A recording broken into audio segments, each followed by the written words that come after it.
Where do they go to look for reviews? They just Probably go to Google and Google or Facebook and ChatGPT. maybe Yelp, maybe well, ChatGPT doesn't really provide reviews at this point, but who knows? They may do that later on.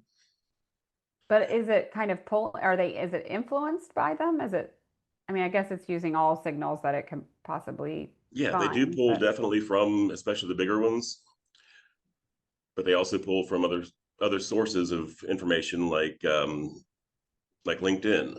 Publishing papers on LinkedIn can be a good way to get those external citations. Medium, Substack, different places like that, even Reddit. I was I think I actually sent you a just meme last week showing where ChatGPT and others pull their information from, and Reddit was a surprisingly large number of that. I was actually that was my very next question. So it would then make sense like Reddit and Quora, which is another one where it Mhm. is like revolves around. I mean, look, Quora getting a revival, because those sites revolve around question and answer. Like it's a question and Exactly. answer network.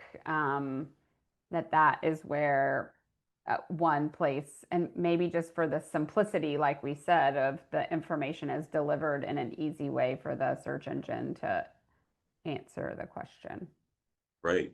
And also part of the beauty of online reputation management is you don't always have to your reviews don't have to stay in one place. Of course, you can't copy and paste one that somebody posted on Google onto your as a valid review on Facebook or Yelp or some other platform. But one thing you can do is you can repurpose and recreate that content as images, as video, and so on, and then share that elsewhere.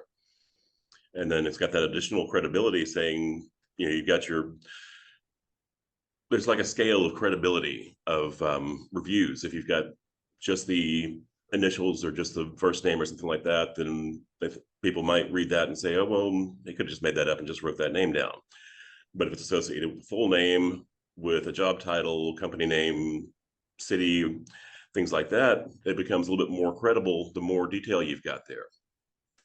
And then the most credible so far has been video testimonials. Now, with Mm. AI videos and being able to deepfake pretty much anything you want, I'm not sure how much longer that's going to really be a differentiator, but people love video. So why not be there sharing how somebody has said great things about their experience with your company? Why not put that in a video too?